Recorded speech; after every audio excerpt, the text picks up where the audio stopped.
Hey guys, and today I'm going to be working on drawing my character Nathan and going through a little bit of his story. So let's get drawing. So like I said, this is my character Nathan. So Nathan has been a character of mine for many years. He is one of my oldest OCs, and I have a picture of him back in 2014, I think, and I drew it with pencils and a single green Sharpie. I had picked him back up for, I didn't ever used to know what OCs meant, and kind of when I realized that people take these characters that they draw and actually make them like people, like they have personalities, they have lives and stories and all of that. That's when I decided to officially call Nathan an OC. Now, Nathan is not the perfect name I think I would choose. I named him a long time ago. Like, that was like 2015 when I named him, and I definitely wouldn't pick that name, but I've kind of got this weird attachment. I just don't think I should change it, so Nathan it is. So I start with a quick sketch. I ink and color this, and then I write out some of the things that are, some of the things about Nathan that I feel are kind of important, easy to write too.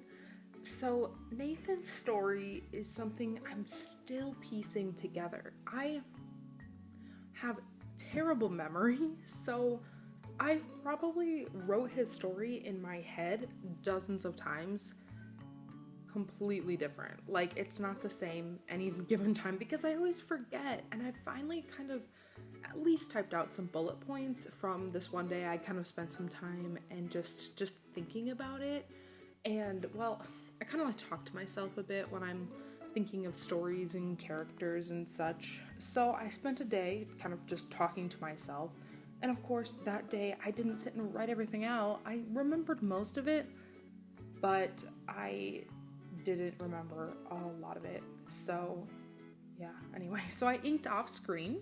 So in case you can't see what I write, so his name is Nathan, he's 22, his pronouns are he, him, his sexuality is bi, and his MBTI personality is INFJ-T.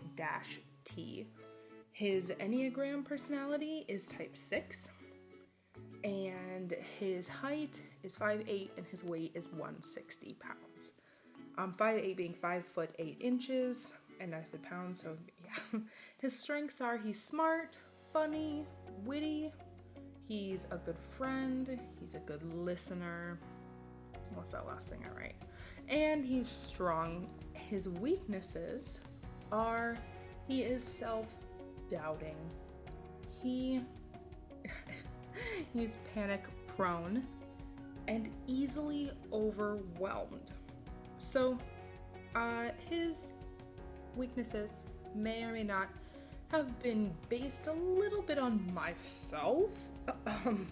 Anyway, I would love to actually write his story out, or maybe do like some mini comics detailing his stories and stuff, because what I really think is unique about him is I wanted a main character who maybe doesn't have the personality of a main character, because most main characters, they're not just strong. Like, he's strong, like I want him to be strong-willed, and he's got strong morals, but like, he doubts himself. He's not confident.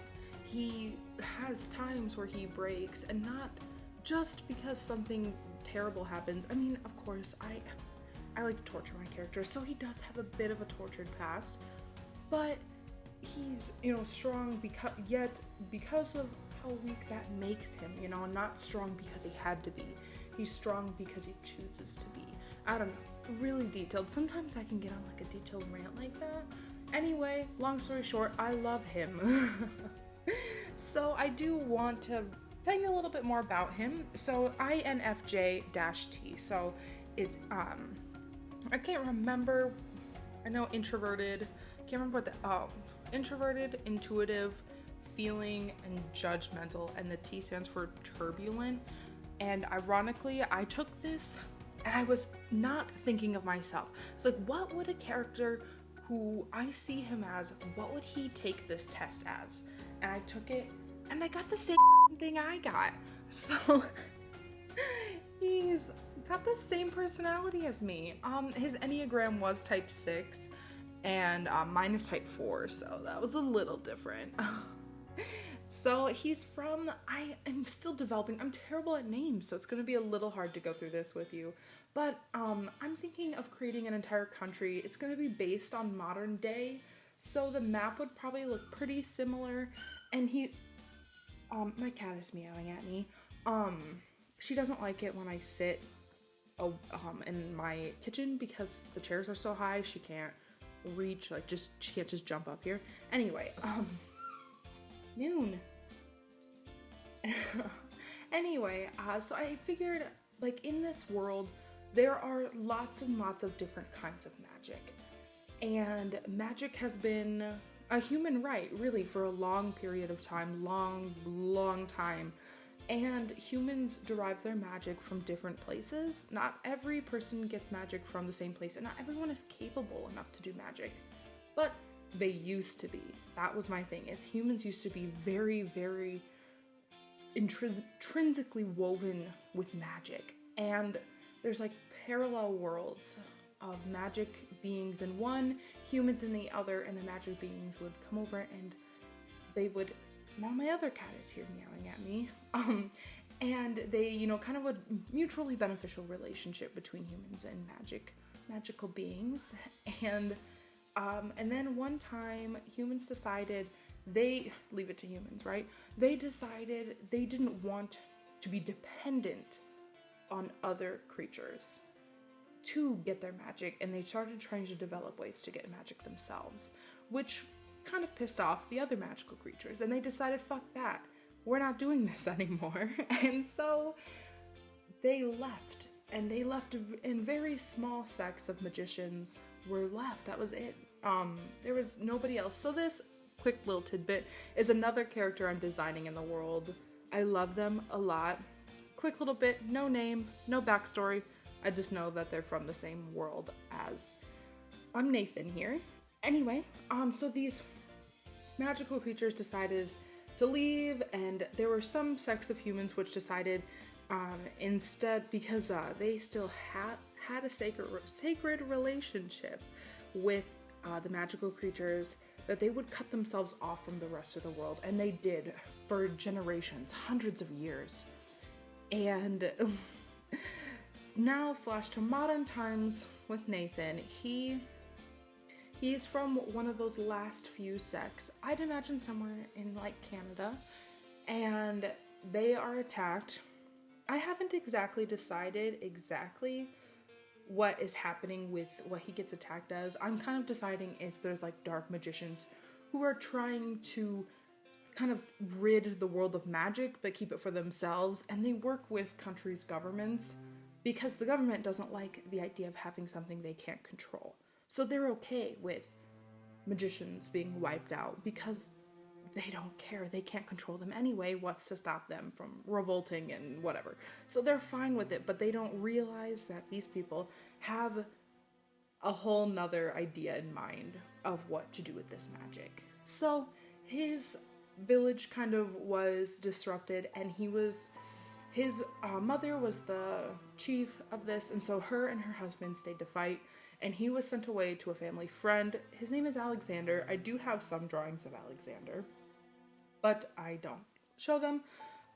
He kind of raises Nathan, shows him his power. Nathan has a very rare power, which you can see it being used in the drawing I'm drawing.